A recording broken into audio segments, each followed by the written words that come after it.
Buenos dias, damas y caballeros. Itong kaso na kinakaharap ni kumparing Mike Defensor at ng pamilya niya, asawa niya si Julie at yung eldest na daughter nila. Ang biggest, one of the biggest implication nito is the fact that patay na rin patay na rin yung issue na na-raise ng 18 Marines, kumbaga the destruction of the credibility of Mike Defensor. Siyempre, for one, imbes maging abala siya sa mga bagay-bagay leading to the downfall of the Marcos administration, siyempre magiging busy na siya fighting the legal battles to defend his family. Lalo na ito ngayon, maaari makukulong na talaga yung asawa niya kung na-filean na. Baka this week i-elevate na ng prosecutor ang kaso sa korte na talaga. At kung mag-issue ng korte ng warrant of arrest dahil non-bailable ito, kulong na talaga yung asawa ni Mike.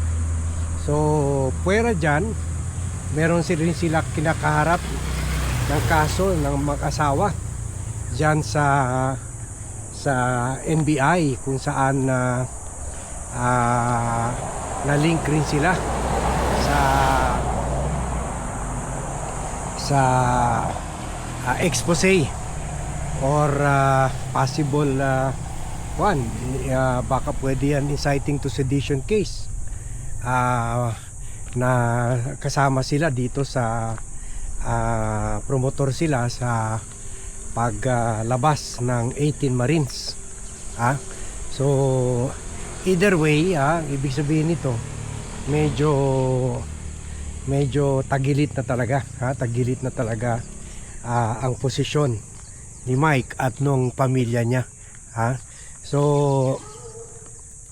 ang kwan nito, ang epekto nito sa tao, especially yung parati natin sinasabi, the court of public opinion, puwera yung mga legal issues, legal battles that Mike Defensor will have to fight in the regular courts, in the judicial courts. He will also be fighting the issue dito sa court of public opinion, or dito sinasabi natin propaganda war. So tulad ng sinabi natin kanina, ang biggest effect nito, yung tama nito sa issue ng, or sa expose, sa malita expose ng 18 Marines. Kasi ngayon ang conclusion ng tao ay kaya gusto niyang, di ba, sumasali siya noon yung mga rally laban kay President Bongbong Marcos. Although nilangaw yung rally nila, pero doon sa mga rally may nananawagan para sa downfall ng Marcos administration. So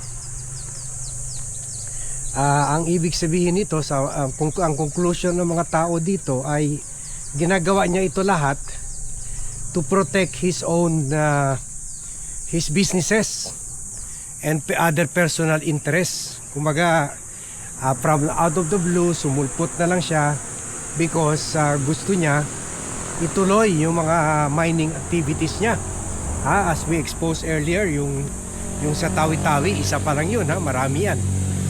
So he wants to protect that. Baka iniipit na rin ng gobyerno yung mga negosyo niya, o kaya yun, gusto niya i-protect rin itong kahit dito sa Rizal may mga quarrying activities daw sila yan, yung mga companies nila.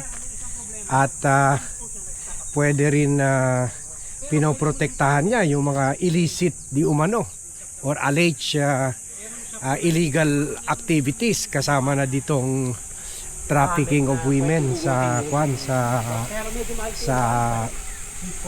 doon sa Chicago na KTV bar niya. So pwede rin yun ang conclusion ng tao. Or ano pa mga ibang businesses niya na siguro na mayroon na rin squeeze play ng gobyerno, or hinahabol na rin siya ng mga regulators. So in short, ang conclusion ng tao, he did not make the marine expose dahil gusto niya mag-promote or to support good governance tulad yung nilaunch nila na grupo na Rage, kundi he's just trying to protect his interest.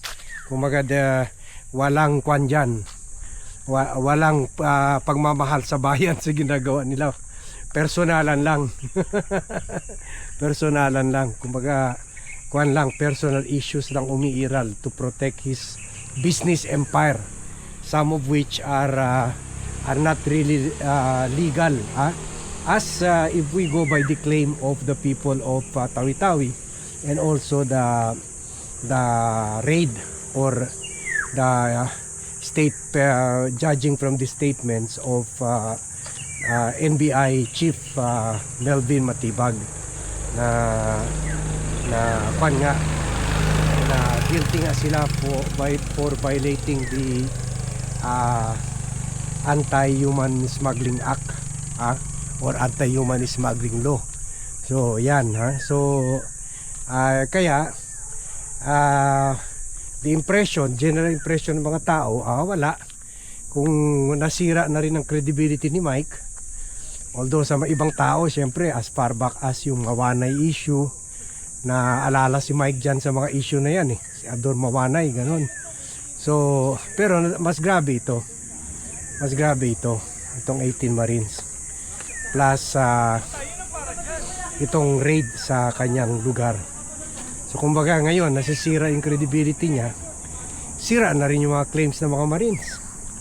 Maraming nga sinasabi sa comments, o baka isa sa mga pang-akit dito sa mga Marines para gawin yung expose, baka gabi-gabi sila andyan sa Chicago at libre libre sila dyan sa mga babae na ang fees, ang action fees ay nakakahalaga 15 to 20 million, 15 to 20,000, ganun. So yan ang implication dito sa scandal that Mike Defensor has found himself in. So yung baby niya na expose, maleta expose, in fact kumpara doon sa maleta expose, parang mas malaki pa itong issue, itong pag-raid sa kanya, sa KTV niya. Mas nag-react yung taong bayan dito. So wala na nga gaano hindi na nga napapag-usapan, wala na nga gaano pinapansin doon sa expose ng mga Marines. Mas lalo mawala na yun, kasi tainted na ang reputasyon at perception ng tao doon sa isa sa mga promotor ng expose ng 18 Marines. So yan, and that's our take on that matter. So thank you very much everyone for watching. Thank you very much for joining me in this vlog. Good morning to all, and see you in my next vlog.